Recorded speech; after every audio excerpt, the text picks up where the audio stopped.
Hello everyone, my name is Brittany Shaw. I am a student at Aspen University, and this is my video about motor skills and development for Module 8 in my class for special needs students. First off, I want to say that some of what I will be speaking about will be coming from our textbook, but will also come from my personal experience as a teacher and a mom to special needs child. I'm going to be talking kind of fast because I've spent all day trying to upload another video that wasn't going to be uploaded, and I need to make this shorter.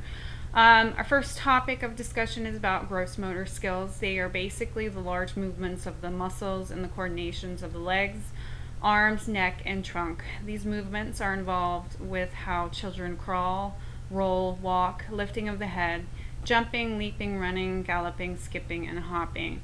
As a parent, my oldest son, who's turning 11 this coming Friday, had been developmentally delayed in his gross motor skills. He was refusing to crawl as an infant.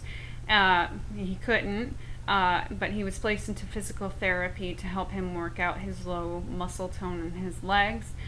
He successfully got strong enough to actually bypass crawling altogether and went straight into walking with the help of his physical therapist. The second topic is about fine motor skills. These are smaller movements of the muscles, such as the movements of the eyes, feet, fingers, hands, toes, speech, blinking, sucking, focusing, releasing, pinching, grasping, writing, and coloring. As I talked about fine motor skills this week in our forms, but it might have been another classroom, I can't remember. And about my son, he's had issues with fine motor skills as well. His therapist was able to help him with these fine motor movements by using such items as a pencil grip holder that forced him to hold his pencils and crayons correctly. Our next topic is the how-tos of helping children to develop these motor skills. Encouraging and promoting the development of their gross motor skills, families and teachers need to provide regular opportunities for children to play in physical activities on the playground and by using play equipment, such as wheeled toys, monkey bars, swings, an obstacle course in which the teacher can create, and any type of outside games that encourages movement of the large muscles for these gross motor skills. Since this is a special needs class I am attending, I think it's important to note that the Americans with Disabilities Act requires that all playgrounds to be accessible to children with disabilities. Now for the fine motor skills, it gets a little more thorough in our textbook of how you can help these children to develop these skills. I'm not going to cover all of them. I'll just do a brief overview of them. For infants and toddlers, providing large crayons and markers will produce an increased quality and quantity of markings. Providing small but easy to hold scissors also helps. And for the Montessori classroom that I taught at, we had many activities to help these students with fine motor skills and their hand and eye coordination, such as a board to learn how to tie and untie a knot, and a board to learn how to unbutton and button. Building blocks and Legos are also beneficial to fine motor skills and development of children and their fine motor skills. Another example, which I think I shared this week in the forums, was about sewing. You can incorporate sewing into your classroom. We did that a lot in the Montessori classroom, and make sure that the needle is not pointy where it could hurt them. For the next section, we will talk about physical therapy intervention. I'm going to first share about what the textbook says and then my own personal experience with physical therapy intervention with my two boys.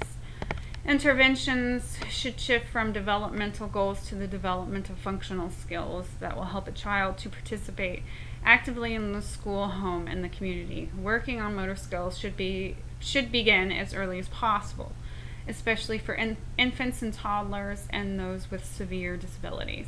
Now, the occupational therapist or the physical therapist will work alongside the pediatrician and will provide the knowledge and expertise for implementing the gross and fine motor activities and skills. These therapists will also work with the families both in the home and in the school. The responsibilities of the physical therapist include explaining the child's diagnosis, implications for motor development, relevant interventions to promote motor skills, assessing the child's motor skills and development, demonstrating handling and positioning techniques, providing adaptive equipment to support the child's motor development and skills. And for the occupational therapist, their responsibilities are assessing the child's sensory processing abilities, neuromotor skills, including fine and oral motor skills, and identifying their impact on play, activities of daily living, and participation in the family. I'm talking too fast. Now, before I end this video, I said I was going to explain my experience with physical therapy intervention with my two sons. I'm just going to do it briefly to kind of make this quick. My oldest, who's turning 11, he had significant delays in all areas of development.